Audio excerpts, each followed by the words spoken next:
Well, I think I'll get started. I'll do our introduction and more people will start to come in, I'm sure, as we get going here. So I'd like to thank everyone for coming this evening and attending Mohonk Preserve's virtual climate change panel discussion. My name is Lauren Bohr, and I'm the education coordinator for public and youth programs here at the Preserve. And I'm going to be monitoring the whole discussion, facilitating it. Any questions that you have, you can post in our chat box. So you'll see the chat box on the right-hand side of your screen. And you can click on that and ask your questions. So as I said, tonight's presentation is going to be an open discussion on the work that Mohonk Preserve has been doing on the land in terms of climate change, mitigation, and adaptations. So we'll have a chance to hear from everyone on our panel that you see here. So we'll hear from Kevin Case, President and CEO of Mohonk Preserve, and Julia Solomon, the Director of Conservation Programs, and Andrew Randazzo, and he's a research associate, and Rayna Berger, who is our land and climate intern. So we do welcome everyone to participate in this discussion using the chat box. As I said, it's on the right-hand side of your screen. I'll be monitoring the chat throughout all of the presentation here and making sure that all the questions are addressed. There's going to be opportunities throughout this presentation as everyone kind of gives their little talking points. So there'll be an opportunity to break for questions. So we won't have them all just right at the end. And there'll be ample time at the end as well to have any further questions. If you've already thought of a few questions, you can certainly add them into the chat box and maybe they'll be answered as we go along. Or if we don't, we'll get to it. We'll make sure that your question is answered. So this presentation is being recorded along with our chat conversation. So we're going to be sharing that with everyone. And just ask, of course, to be mindful and respectful during our presentation. So this evening, we do have this nice panel with us today. So along with Kevin Case, who is our president and CEO of Mohonk Preserve, and Julia Solomon, the Director of Conservation Programs, we are also joined by Andrew and Rayna. So Rayna is the Preserve's first ever land and climate intern, supported by a grant from the Land Trust Alliance. She recently completed her master's degree in climate science and policy at Bard's College Center for Environmental Policy. She had a focus on local climate action plans. And Andrew Randazzo is a research associate at the Preserve, as well as a recipient of the Barnabas McHenry Fellowship from the Open Space Institute for his work with us. He's completing a remote master's degree at Oregon State University in natural resources, and his focus is on forests and climate change. And he's chosen to use the Preserve as a study system for his capstone project. He also works with the New York Department of Environmental Conservation as the Lands and Forest Education and Outreach Specialist. So we'll be hearing a lot from everyone on this panel. And again, if you have questions, please do feel free to have them in our chat. So you can post them there. So I'm going to turn things over, I think, first to Julia, if I'm correct. So I will let her go. Thanks, Lauren, and thank you, everybody. It's a little strange to me with this audience that I can't even see your faces. So welcome, and we're very glad that you're here. And I wanted to just start out this evening by recognizing that even though we're not all sitting in the same place, we are all here because we care about Mohonk Preserve. And Mohonk Preserve is located on the ancestral land of the Lenape people, who are currently scattered throughout the world, but also present still here in the Hudson Valley. And we recognize their presence and their ongoing and fundamental relationships with this land. So I am really looking forward to tonight. We did a small live version of this conversation back in the summer, and it was very lively. It's a great group of people here on your panel, and I hope that as the audience, you will join in.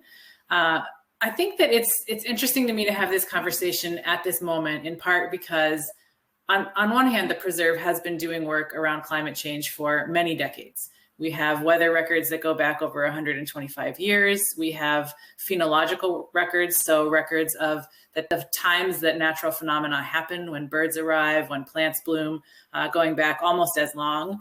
And so in many ways, we are one of the pioneers of doing work around climate change.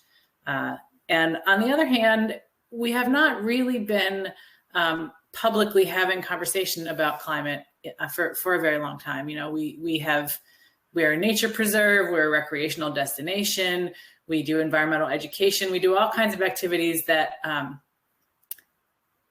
that relate to climate and the observation of climate as it changes, but we have not really been front and center in our messaging about the fact that climate change is something on which the preserve has the power to act.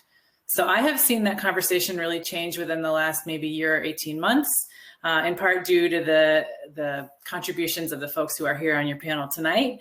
And so we've been having a lot of really lively conversations internally over the past year or so. And this is in some ways the first time that we're really pulling back the curtain and sharing those conversations more publicly with you. So I'm very glad to be here tonight. I will let you know that you'll hear that this is very much a work in progress for us. It's not as though we are revealing some completed magnum opus or launching a major initiative at this point. We're still very much kind of working through the process of what this kind of work will look like here at the Preserve, and we're excited to talk with you about it.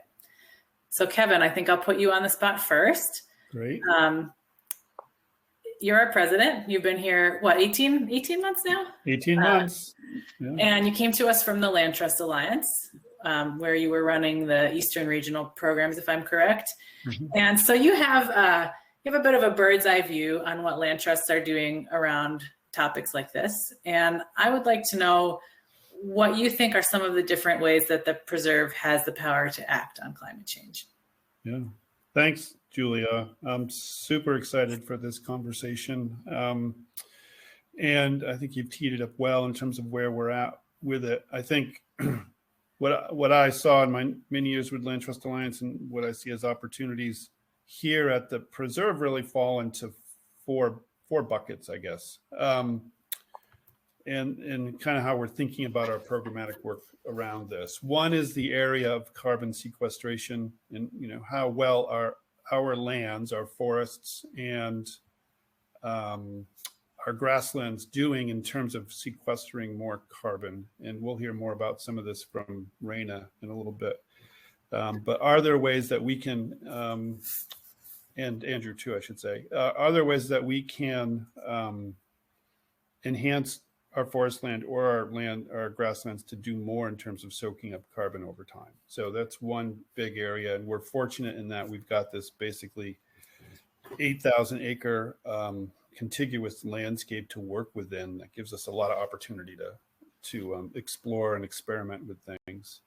A second area to look at is managing habitats for climate resilience. And the Nature Conservancy has some really good tools now that looks at the quality of habitat as climate changes and how resilient habitat will be during these times. And we rank really high across the ridge in terms of our ability to really play an important role.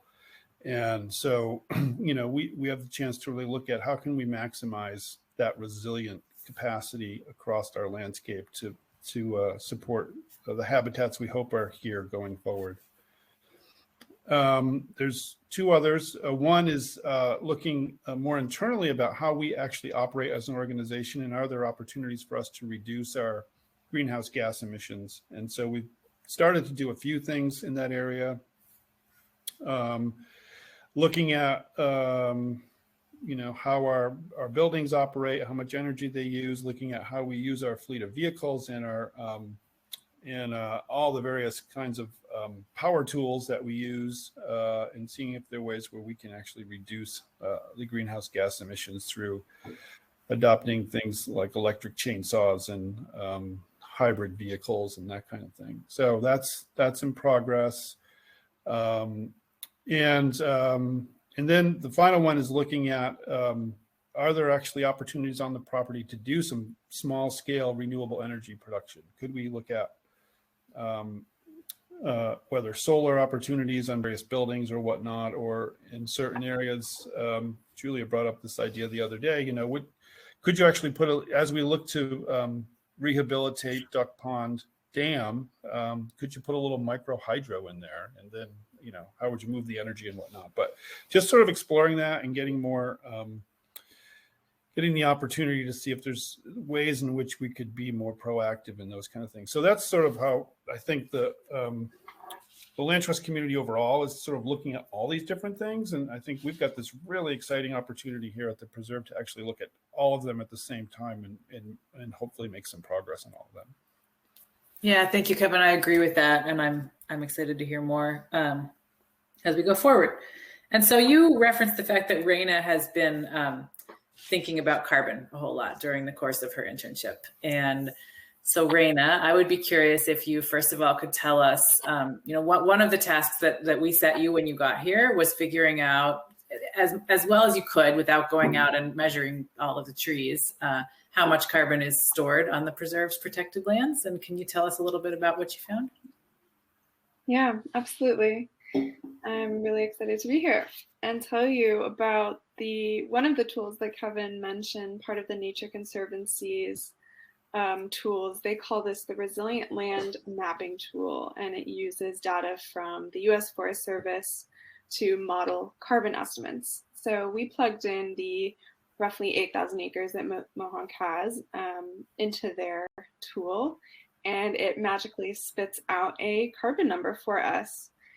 And per acre, there's roughly 97.6 metric tons, with a total estimate of 717,000 metric tons of carbon that are stored in both forested areas and soil carbon in non-forested areas.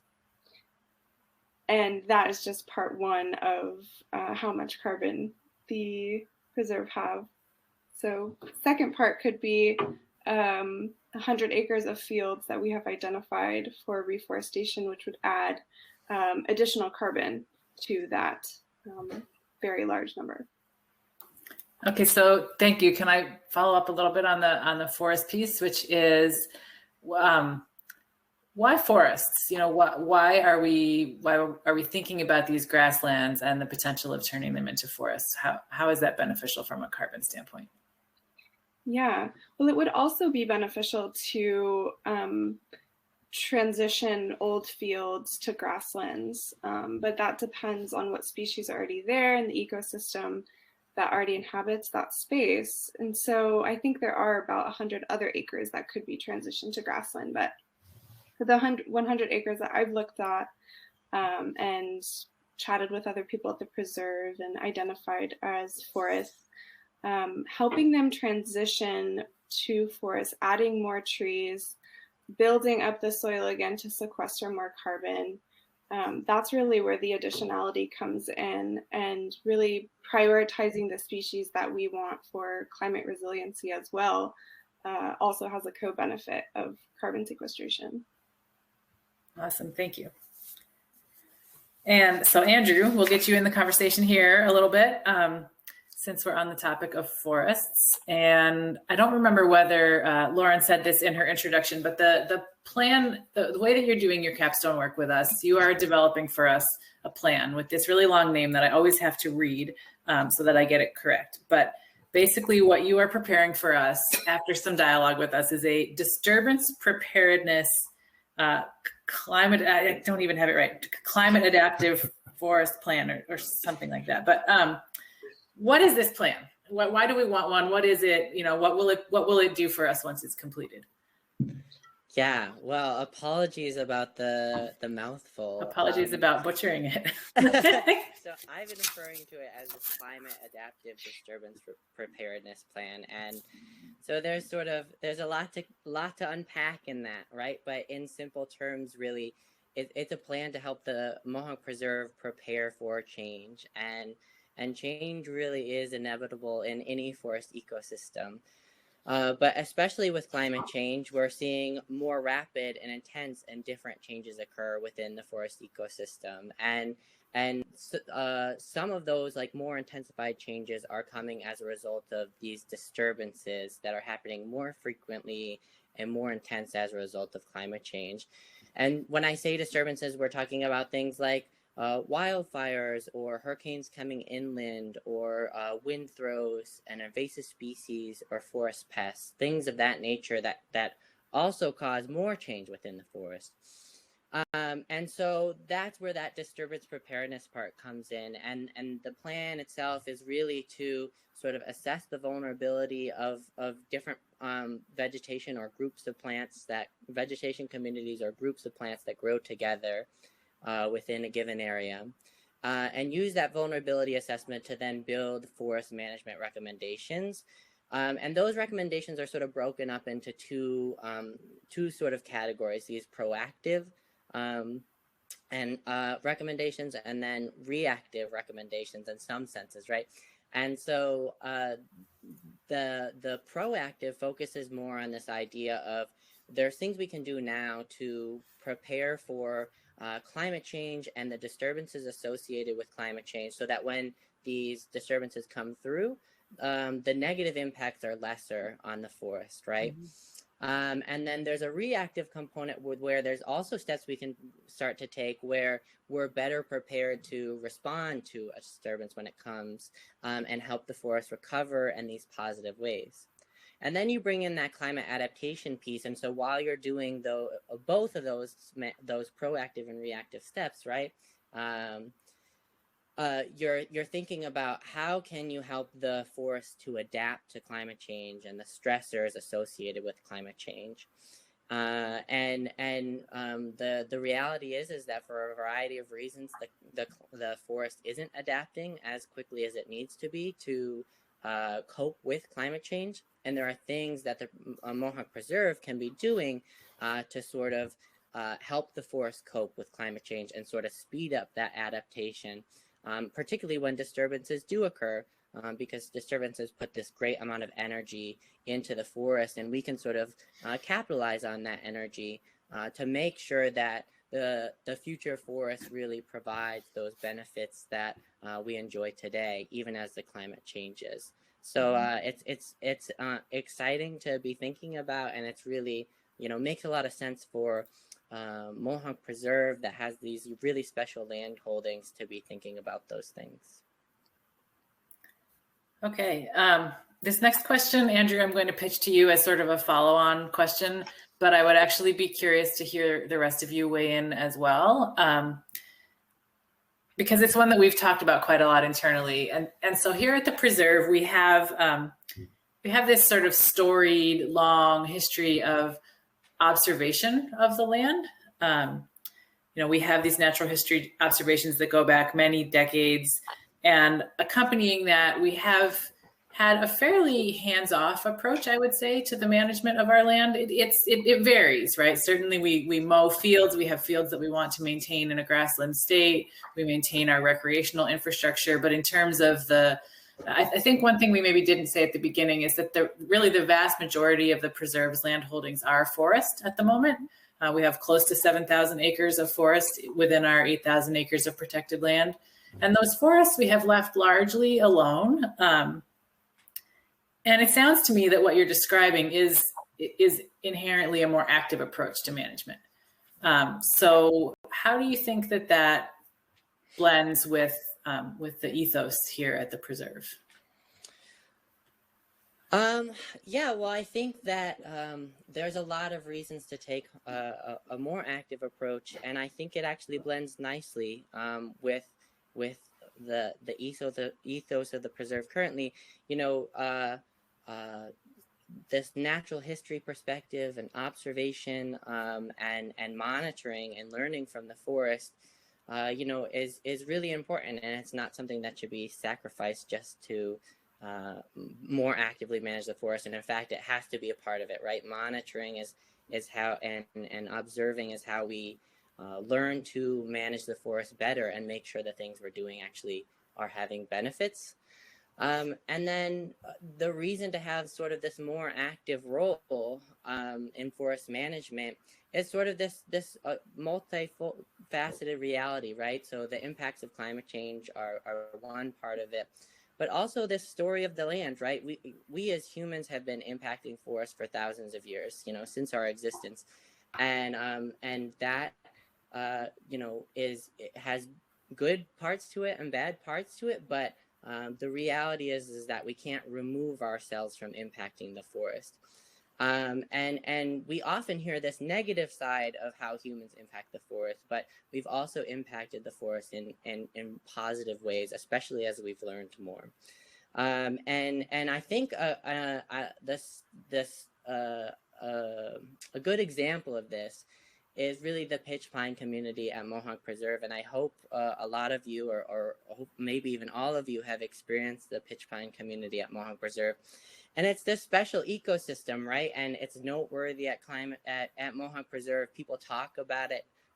You walk into a pitch pine community and you really, it's noteworthy. It looks different. It feels different. It has these rare plants, these rare animals. And it's something that people are saying, we want to protect this. It's important to us. We should be doing more to protect this.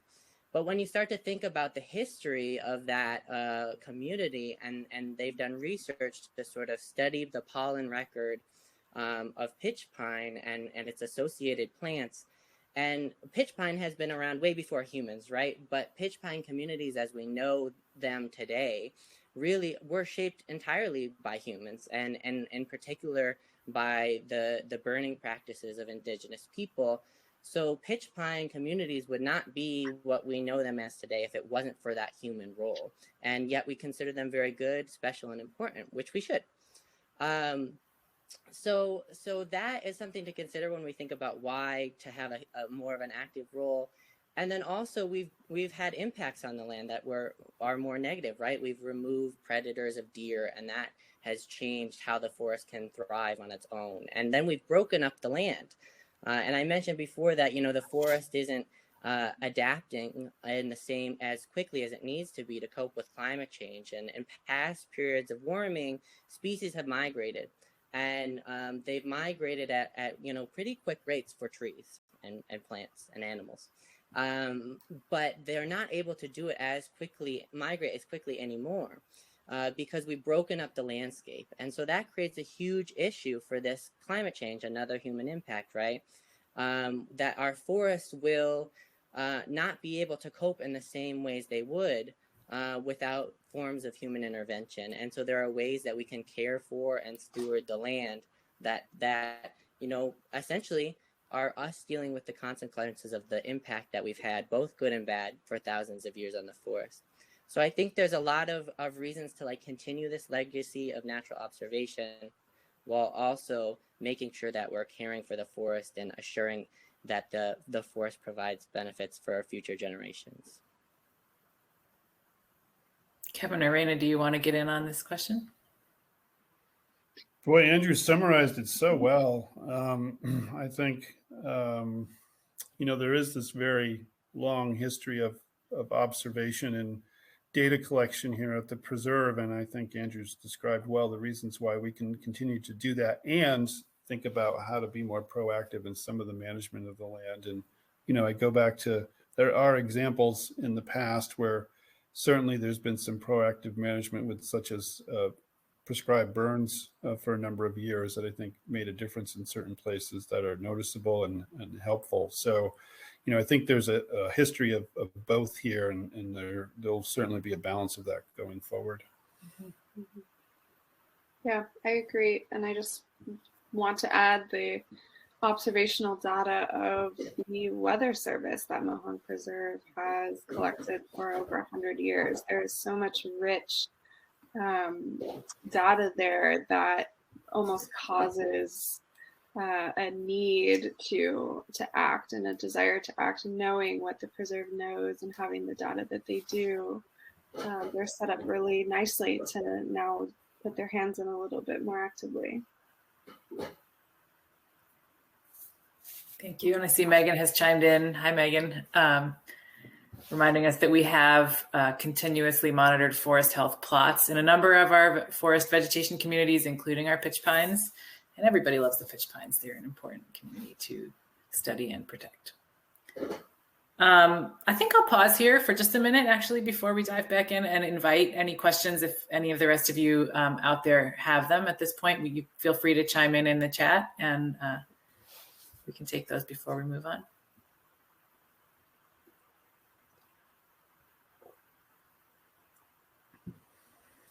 Also, don't be shy about just typing them in the stream of the conversation, and we'll take them as we go. So I'm going to go to Rayna, I think, next. And so in the scope of your work with us in this internship, you were really focused on land and climate, land and carbon, land and habitats. But in your graduate studies, you were using this lens of climate change and climate action, but looking at all kinds of different local small scale entities, right? Local governments, organizations, and how they can successfully develop and implement climate action plans.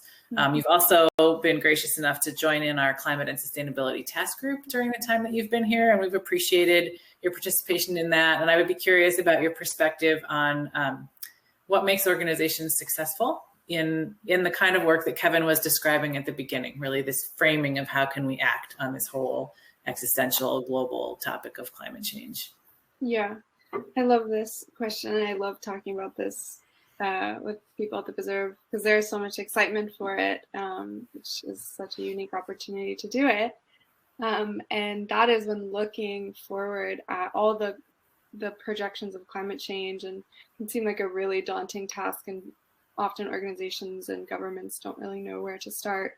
And the best place is always to create a baseline and to collect data, because it's easy to kind of see where you want to go and a little bit harder to know how to start and get there, so that when you do start making progress, you can look back and see how much progress, you know how to measure it, and you know where you're coming from. So yeah, going back to what Kevin said at the beginning of creating an inventory of the greenhouse gas emissions that the Preserve already puts out and mitigating those allows you to really track your metrics and measure your outcomes and impacts, and also creates more tangible results and helps organizations feel a little bit more grounded when dealing with the big scary climate change.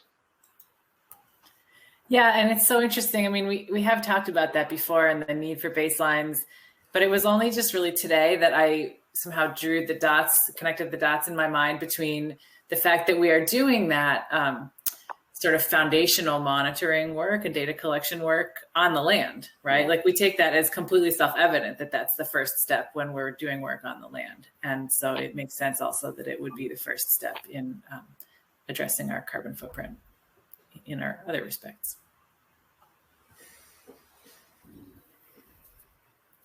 Cool. All right, Kevin, you're next. In your first answer, you touched on this already. And I've heard you talk in other settings about the fact that we're in an exciting place at Mohonk Preserve, that we can be a model, right? That we have a scale or sort of a stature that gives us standing to act on this topic in the land trust community. But talk a little bit more about that, if you could. Sure. So I always like to sort of remind folks about the scale at which the land trust community is working right now. And it's quite large. There's about 1,000 active land trusts across the country, and combined, they've protected more land than the entire acreage of the national park system. It's really impressive. And so I think, we've got this opportunity to really collectively have a big impact on climate if we all work together and work towards the same goals. And the Preserve is in a really unique spot because, again, of the size of the property we hold. It's not often you come across land trusts that have the contiguous acreage that the Preserve has. So it gives us an ability to have scale and really model some practices. In addition, we've got this amazing history of data collection. We've got some really terrific staff expertise and resources.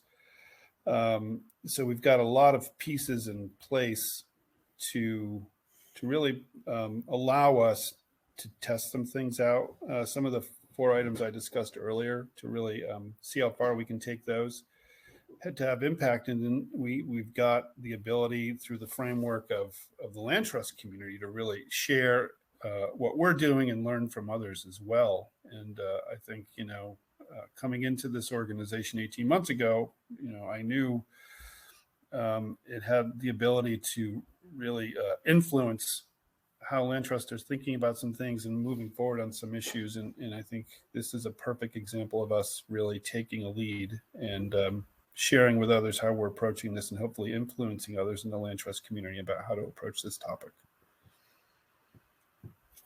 Awesome.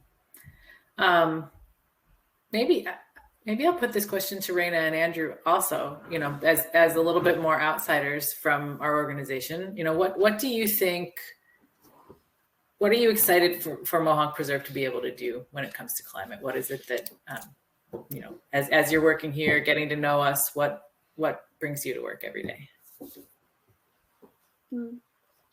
I can start. I've been here since February, and I've heard I've been on a lot of task force groups and different meetings and talking to lots of different people across the preserve. And I've heard over and over again this desire for the preserve to have more defined goals and targets, and what are we managing the forest for? And in my report that I have put up, this is my last week at the preserve, and I've compiled a bunch of my findings. Throughout my 8 months here, I've heard a lot of the same or similar goals. And so I sort of bullet pointed them up in an 8-part goals list. And so I'm really excited for the preserve to solidify, come together and agree on what the future of this land looks like, and what is that relationship between humans and the environment, and does it include any of those 8 goals that I've kind of heard and put together on my own, or is it something completely different? So sort of like a northern light to follow for the preserve. I'm excited to see what that is and kind of where it takes you guys. Awesome. Can you preview for us just a couple of what those goals are that stood out to you? Like the kinds of. I remember from a few of Andrew's workshops, there was a resounding desire for increased biodiversity. There's another bullet point around communication and communicating findings, goals to the public, and kind of bridging that gap a little bit more. Those are the 2 standing out right now. Those are great. Thanks. Andrew, you want to take it away? Sure, yeah. Well, my whole degree has sort of focused on climate change, and climate change can be incredibly depressing, particularly when you read about it too much. But I think the part that I'm really excited for at the preserve, and the things we should be talking about more are just this idea that there's all these things that we can be doing to help the forest and to help the land and to help the people cope with climate change. And I think the preserve is really at this exciting point where they're spending time to think about both that message and then also how to apply it within the forest and within the land.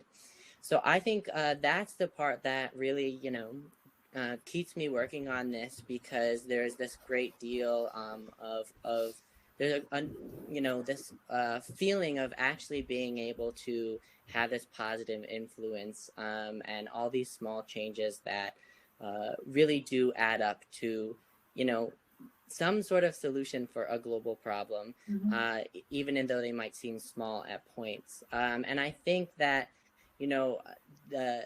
nature is just so incredibly complex, and then the best part about that is that within that complexity, there's always some sort of solution, and we're always learning a little bit more and building pieces of that solution. And so that's the part that's been exciting, and working with this team has been incredible to think about that. And we often take probably like, 2 steps forward and 1 step back in it, but it's such an incredible process to be a part of. Yeah, thank you. It's really fun for me too. I always find that when we converse together, I come away with more questions than I started with, but excited all the same.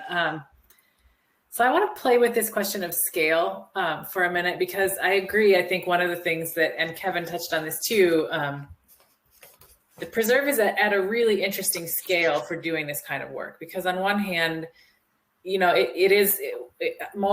the most part, our land is all in one contiguous land holding.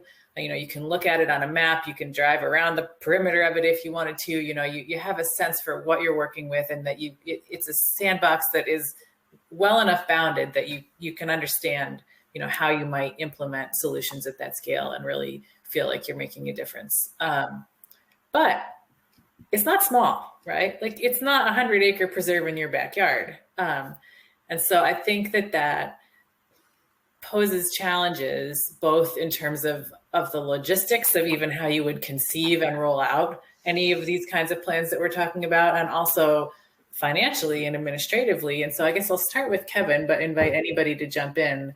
How do you imagine beginning this work around climate, particularly as related to the land?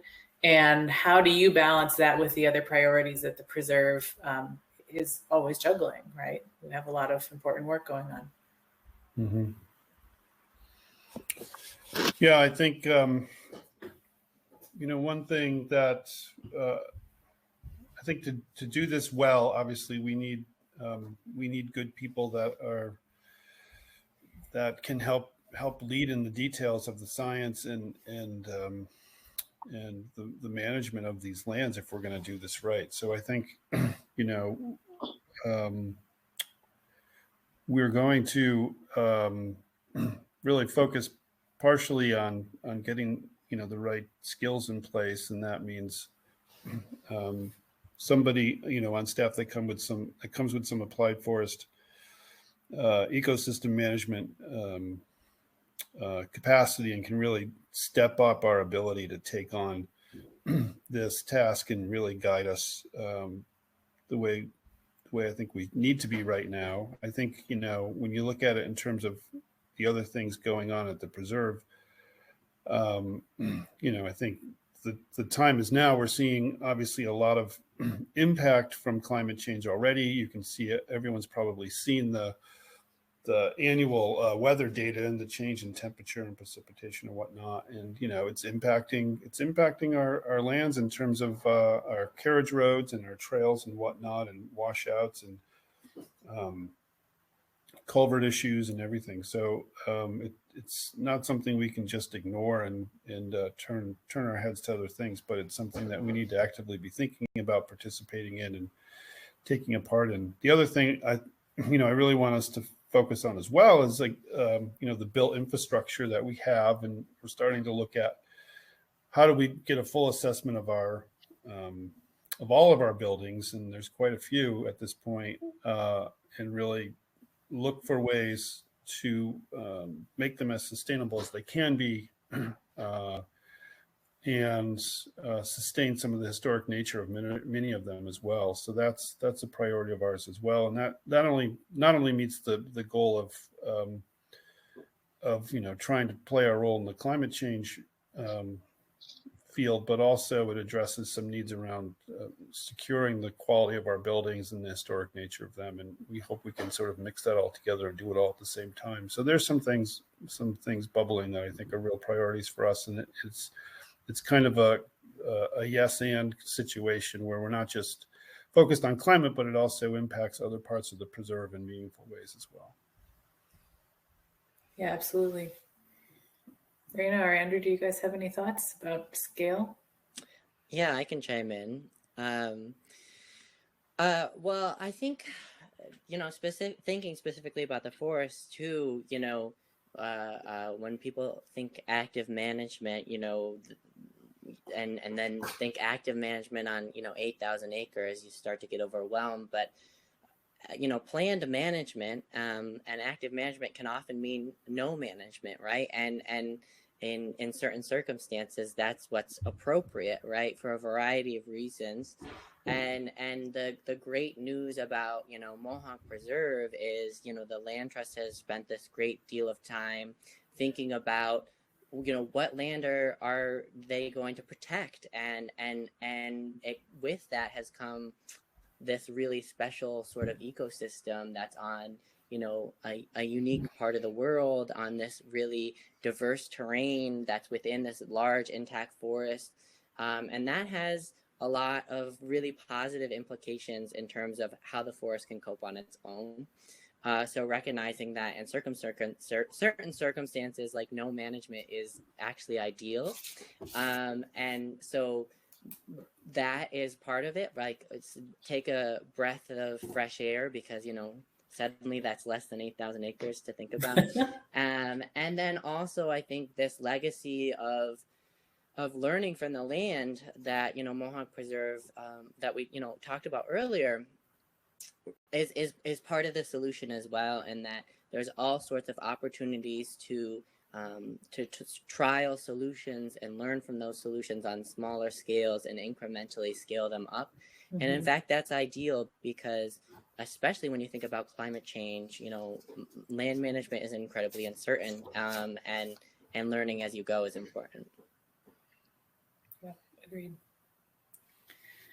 Rayna, that made me think about your project, because I think one of your other goals that you outlined at the beginning had to do with the integration of research and learning in an adaptive management context. And so tell us a little more about what you have in mind with these fields. I mean, as you already said, you've identified roughly 100 acres of, these are not like our prime grasslands that you might be picturing, down in the foothills. These are little pocket fields on steep hillsides, or tucked, or, surrounded by forests that are already in many cases difficult to maintain, and to some extent beginning a natural process of succession. But you're proposing that rather than there are a couple options, right? We could try to continue to maintain them and mow them every once in a while. We could just leave them alone and let them success naturally and become forest on their own right. And you're proposing something somewhat different. Tell us a little bit more about what you're thinking. Yeah, Julia's correct. These are fields that are mostly on steep hillsides or kind of far off the trail that no one really sees. And they add up, right? Like, each little field is maybe 5 to 10 acres each, and then sometimes even as small as 2, but they're adding up to roughly 100 acres. And when I think of scale, I think of how do we want to go about this process of assisting their transition to forest. So there's almost like a scale of, right, hands-off approach, let them transition naturally. A problem that I see with that, though, is the amount of invasive species that already exists on the land. Like, what is going to come in if we just have a hands-off approach? Is it going to be the desired species that we want? Are they going to be climate resilient? And on the complete other end of that is planting every tree from seedling and really having a hands-on approach to every single acre. That is a huge time commitment, money commitment, and at 100-acre scale might not be realistic for the preserve. So somewhere in the middle is what I'm envisioning. Maybe there are a few designated fields that are really hands-off, and that could be used as pure observation. We want to see where this will go and compare it to the fields that we're having a more hands-on approach with. That's the beautiful thing about working at a preserve. You can kind of play around a little bit like that and use that as research. But for the most part, I envision this middle ground, planting some species that we want to see, clearing out some invasives, involving the community in that as well, and really transitioning the forest to be the most climate resilient that we can and that we want. So that's sort of what I've proposed.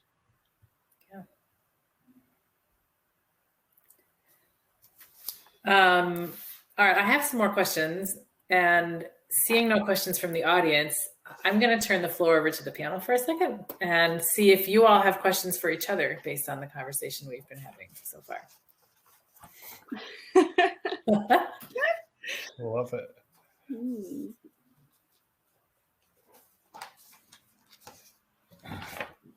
So I want to ask, Andrew, you've done a lot of research looking around the country really on these topics. And what is your sense about, is there a real movement towards more active forest management, whether it's a land trust or, other forest landowners at different scales? Is stuff happening out there? Oh yeah, absolutely. And I think so much is happening, and this is a broad question, so it's hard to narrow in, but so much is happening. And I think in particularly the West and parts of the South have sort of been impacted by climate change in more intense ways earlier than we have been. And so there's this great deal of management that's gone in, and particularly in the South, which actually sees less of the out of control wildfires in a lot of parts, because some of those states that would have those same sort of risks have implemented like large scale prescribed fire and things of that nature. And then of course the intense wildfires that the West has seen has spurred quite a deal of expansion in forest management and discussions about how we deal with those impacts. And I think in the Northeast now we're starting to see this management of land from the perspective of water, and in particularly in our neck of the woods, we are just going to have much more extreme rain and precipitation events that we'll have to cope with. And so I know that, the state has been working on, well, where do we protect lands to deal with that? And then how should those lands be managed? And I think land trusts, and, certainly including Mohonk Preserve, are starting to ask those questions as well, both in the land protection arena as well as the forest management arena. And that's where you get into thinking about, managing your stream sides and your riparian areas and what that looks like. And I think there's been a lot of hunger for that, particularly in New York. And the Hudson River Estuary Program, has really been scaling up and doing all sorts of community engagement and tributary management, both with private landowners as well as with organizations to address those sort of concerns. And then private landowners have been managing the forest perhaps most of all. And a lot of times private landowners are managing for income, at least historically. More and more we're seeing private landowners, especially folks with like second homes and things like that, who are have the disposable income to manage for other things as well, wildlife benefits or perhaps even climate benefits. So that's something that, especially in the Northeast where so much of our land is privately held, that's really promising. And the great news is that a lot of that, well, there is certainly room for improvement. A lot of that harvest that's happening for income is being done quite sustainably, and the beauty of that harvest and especially when thinking about climate adaptation is that in some ways harvest can sort of speed up the evolutionary clock a little bit and help plants to adapt and species to adapt. And then there's also benefits to thinning your woods and things like that in terms of resiliency to drought and forest pests and invasive species. So that's really promising, and I think there's a lot happening. Part of my research is based in this, the work of the Forest Service, a division of the Forest Service. It's the Northern Institute of Applied Climate Science, and they have pilot projects all across the country and lots in the Northeast where folks are basically, saying this is the land we manage and we want to start thinking about incorporating climate adaptation, and people are doing it in all sorts of amazing and interesting ways. So it's definitely an exciting time to be thinking about natural climate solutions. Sure. And I think we got almost an hour into this webinar, and that's the first time somebody said natural climate solutions. But it's such an important phrase, right? I mean, that is in large part what we're talking about here, about the ability of the land to buffer the impacts of climate change, both through carbon sequestration, through mitigating the impacts of carbon in the atmosphere, and also through all of these ecosystem services that Andrew's just been talking about and helping us to manage the effects of climate change, whether that's flood or fire or pests or all of those things. So yeah, natural climate solutions are the word of the day in the land trust community, and we're definitely part of that solution. Julie, can I ask you a question? No. Yes. You probably more than anyone on staff have been thinking about this carbon neutral historic landscape concept, and I'm really excited about it and what we can learn from places like the National Trust in the UK. And I'd love for you to, share your thoughts on what that is and how we might capitalize on it. Yeah. So I guess to start off with, I will say to any of our audience who don't know it about my background, that in addition to experience in land use planning and land conservation, I have worked in sustainability planning in a university context. And so when I arrived here, I kind of brought that perspective with me. And I really like the framing, Kevin, that you provided at the start about thinking, how can the Preserve act on climate? And obviously a huge part of what we do and who we are has to do with our land. But that's not all of who we are. We're also an organization. We have buildings, we make payroll, we invest our money in places, we just operate as an institution. And I think that acting responsibly around climate or in a manner that's sustainable incorporates all of those elements. And our built environment is really significant. We need, as Rayna pointed out, to get a clear handle on what our current greenhouse gas footprint is. And I guess it also, it was Rayna also who brought up this idea of communication and involving the public. I think sometimes we forget the potential impact that we have. I mean, we have whatever it is, 300,000 visitors who pass through our gates every year. And so we really are a very visible model for people. We provide an example, we normalize things, we can, we have an opportunity to sort of provoke people and ask questions that then we get a chance to answer. So I think that the idea of figuring out how we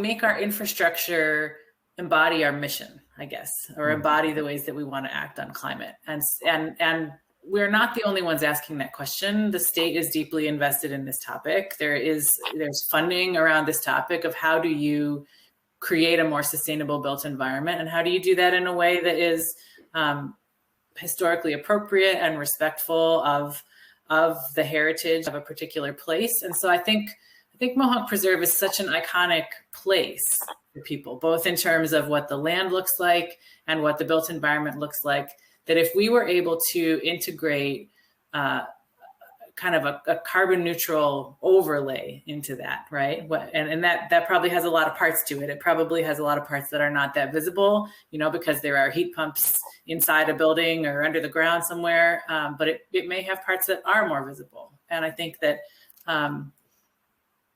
that would be an incredible opportunity, and I think it would have impact far beyond, the metric tons of carbon that we save. I think it would also be a real educational opportunity.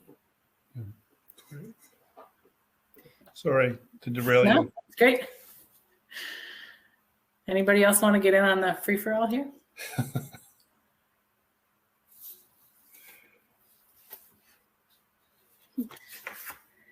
All right, I'm going to put Andrew back on the spot for a minute, because you mentioned these different vegetative communities at the preserve, and you alluded to the fact that you've been looking at their vulnerabilities. And I know you're not prepared to sort of like make grand conclusions about this right now, but what are some trends or things that stand out to you about overall the different vulnerabilities of our forests here? Yes. So yes, I'm doing this vulnerability assessment, and I'm looking at breaking it up by vegetation community. So I'm thinking about these groups of plants that grow together over a given spatial area, and they create these specific habitats.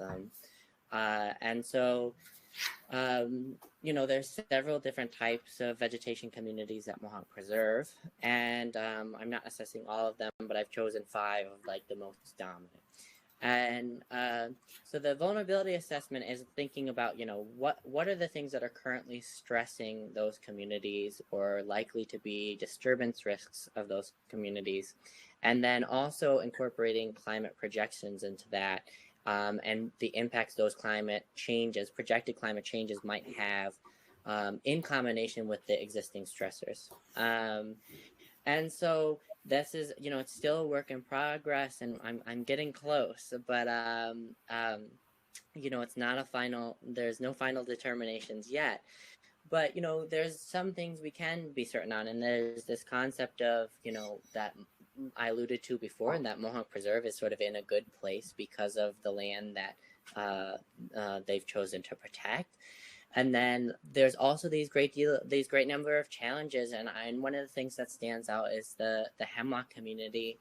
And I think if any of you are familiar with the hemlock community at Mohonk Preserve, it won't come as a surprise to you to know that that's a highly vulnerable community.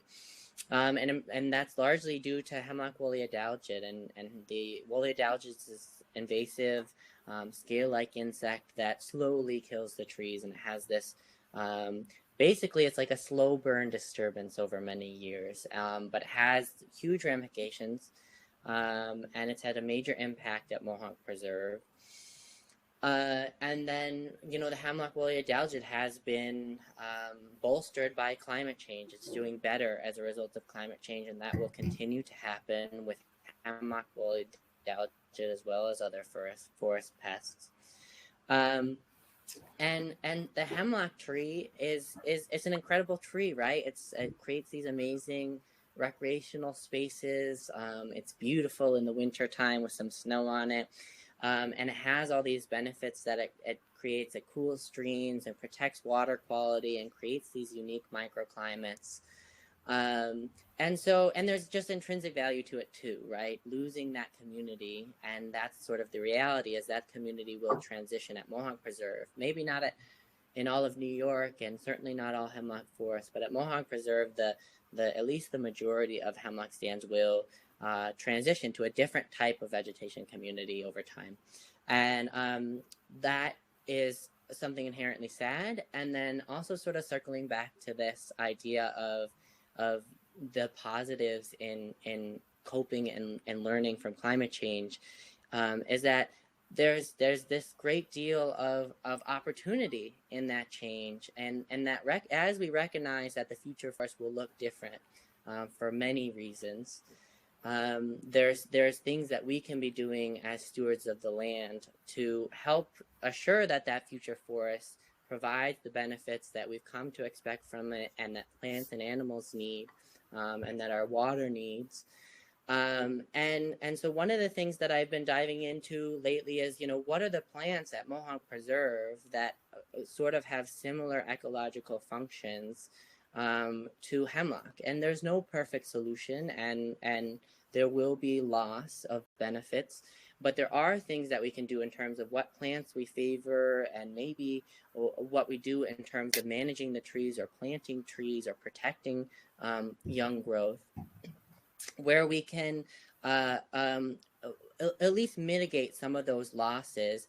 And there's great opportunity within that in terms of playing a role in making sure that the future forest is healthy and protected for future generations. And so I guess that's what stands out to me, is there's all this opportunity and hope.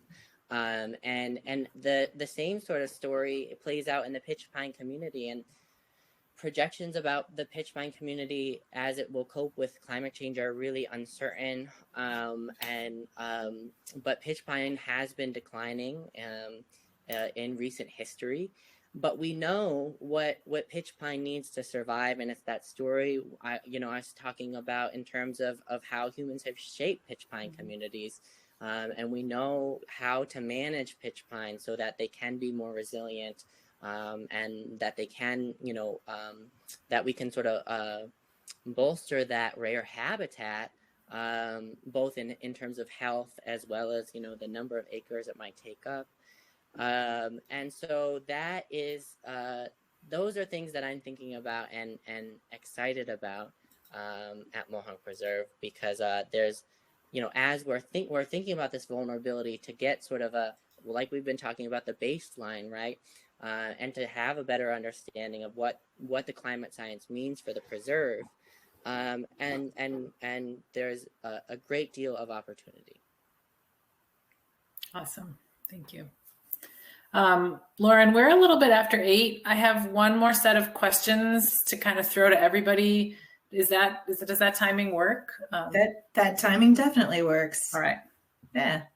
Okay, so I forewarned you guys about this a little bit, but I'm going to do sort of a lightning round, final round of questions, and put everybody on the spot. I will also answer. And so it's kind of a paired question, right? It's like, what can we do tomorrow, and what can we do if resources were completely unconstrained? So what is the one climate action that the preserve can and should take tomorrow? Literally, like, we should just do it. And then what action would you take in an ideal world where money was not a concern? And we'll start with Rayna. Okay, tomorrow, just do it. I would say you won't get results tomorrow, but I would say start tomorrow is starting the baseline assessment. Awesome. Collecting all of that data, starting that. If resources were not a constraint, wow.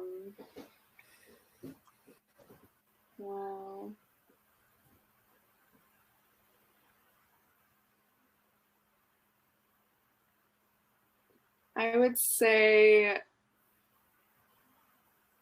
wow, that's a hard question, even though it's a really hard question. Before.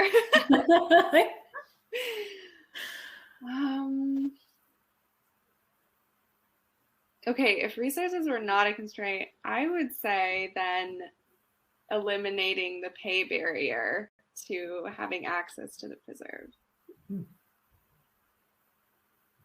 Cool. Who wants to go next?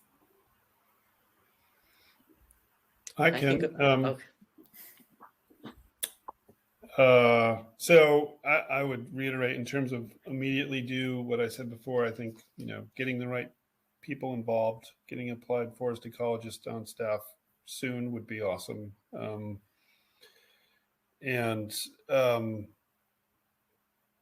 If money were no object, I really like Rayna's idea. Hopefully someday we'll get there.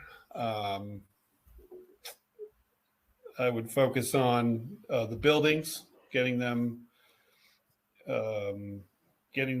energy sustainable and properly historically preserved. I would focus on all the different ways we use energy, and really trying to limit that as much as possible, and get towards this concept of a carbon neutral organization, which won't happen quickly or be inexpensive to do. So that would be nice to have a lot of money to do it. Yeah. Okay. So I would say, just do it now would be this idea of, just ramping up community engagement, and also engagement within the organization to really start having these solid conversations about, okay, we're thinking about more active forest management. We're thinking about climate. So what does that look like, and what do we want? So what does Mohonk Preserve being a preserve mean in terms of forest management, and having that conversation. And then also, you know, invasive species being this ever-present challenge of like more community engagement around invasive species. And I know y'all are doing a lot of great things with that, but just more education and more community removal days, things like that. And then unlimited resources, dream world, I would say, you know, a massive forest inventory of, you know, every acre. And then I would say, you know, implement like a ridge-wide prescribed fire plan. And, you know, install some like electric car chargers and stuff too. Nice. Okay, so it's not fair to ask if I'm not going to answer, and I had not prepared my answer in advance. So I think this is just based on the conversation today, but somehow at the moment I'm inspired about our research associate program. So we have, through our conservation science department, partnerships with academic researchers at lots of different institutions, and they are studying all kinds of cool ecological and natural history topics. And I think there is even more potential in that program. And I think partly I'm just inspired by conversation with people who are experts in their fields. We lost Andrew. Conversations with people who are experts in their fields, and also thinking about this landscape that we all care about. And I just want like dozens of them. Like I want to be working with people who are thinking about, you know, whatever it may be, remote sensing and forest health, or carbon sequestration as it relates to forest fragmentation, or bioacoustic monitoring of species loss in forests as they change. There are just people asking and answering these questions at all kinds of scales, including in the Northeast. And I just want them to know that we're here, and I want to be in conversation with them. And I think that we could do that without spending a whole lot of money. So that's one.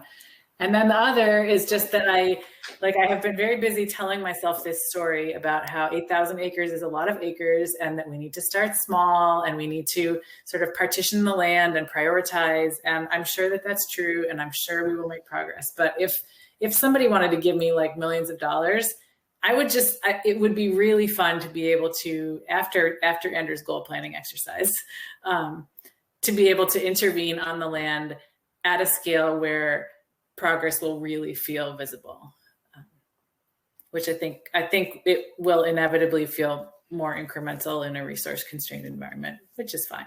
And we will learn from it as we go. But it would be pretty fun to be able to make change on the landscape in a significant way.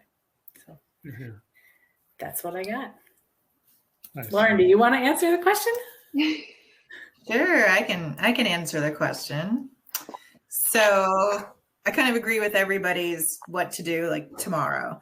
And the bottom line, what everybody said was start, right? Everyone just said start doing something, which we're doing things. But definitely starting something up, each in our own little department. We all have unique departments here, and being in the education department, it's definitely starting to communicate with the public through our programs. So we do have things like this that we do, and things that we're doing with schools. So doing more of that and just really getting that going, getting that community going. And if someone were to give me unlimited resources, again, I want to do all of the things that you said, because those were all really great. But I was also thinking back to what I think all of you have mentioned at some point, is the importance of increasing biodiversity and working with invasive species, which again, of course, goes back to engaging the community as well. Climate change, with our weather getting warmer, it's not just getting warmer, we're not getting as cold. And so if we don't have as cold of a winters as we normally have had, then so many invasive species are then able to survive and thrive. And due to human impact, we also have been making wonderful monocultures.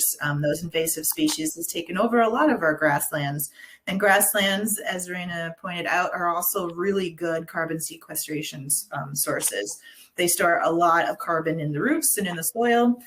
So I would not only invest in preserving our forests and coming up with an adaptation plan for the hemlock woolly adelgid to find something similar to a hemlock that would help preserve our forests and keep that going and our riparian zones going, but also doing work in the grasslands and turning those old fields into more native grasslands to our area, therefore increasing biodiversity and reducing those invasive species and storing more carbon in places that normally wouldn't have our forests that they were naturally grasslands, because they're just as important as our forests for carbon sequestration. So, so that I'll just throw that in there to everything, and then everything else that you all said, if I had unlimited resources. Yeah. Awesome. They're unlimited. We can do it all, right? I know we can do it all because it's unlimited funds. All right. That's all I got, Lauren. I don't know if you have concluding thoughts or. Goodness, yeah. There's, of course, there's always a lot of concluding thoughts. This is such a huge topic, and as Andrew pointed out too, it can be really heavy, and it does kind of get overwhelming and you're not sure what to do, but there's a lot of things that we talked about this evening for steps that as an organization Mohonk Preserve can do, and also steps as individuals for what we can do. You know, as mentioned, of homeowners doing landscaping things that will help to encourage pollinators, native species, and all of that is going to help with carbon sequestration, and it's going to help increase our biodiversity, and just really learning more about our region and how it's going to be impacted by climate change, and what adaptation measures that we can take as far as what we're planting goes. And, you know, I also want to, again, reiterate how amazing it is that Mohonk Preserve has well over 100 years of weather data. And it's not just weather data. We have almost 100 years worth of other phenology data, animal data. So phenology data for migration and bloom times for plants. And that's an incredible resource. Looking back on all of those records, there's definitely been a change that has happened in the number of species and even what species are here and the bloom times for these things. So Mohonk Preserve as an organization is continuing to collect this data and catalog this data and use this data and sharing it throughout the world, actually. And this is one of the longest phenology studies that has been going on. So that's very important, and it's very good to use in our education and to communicate with the public as well. We have so many facts that are there that we can say, look, this is happening, and here's some evidence of it. You can even talk to family members who've grown up in the area, and you know, they'll say, I remember when. And yeah, things are changing, and it's very evident and clear. So yeah, really my final thoughts, I'm going to try and end on a positive note, I guess. Final thoughts are just solutions, and we talked about a lot of solutions that we have here, and there are a lot of things that people can do them on their own.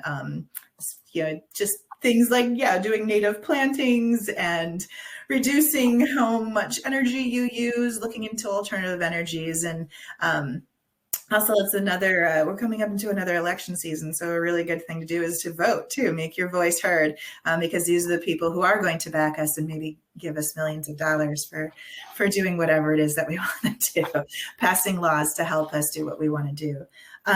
So yeah, this was all really great. Everyone has done really amazing work over the years here.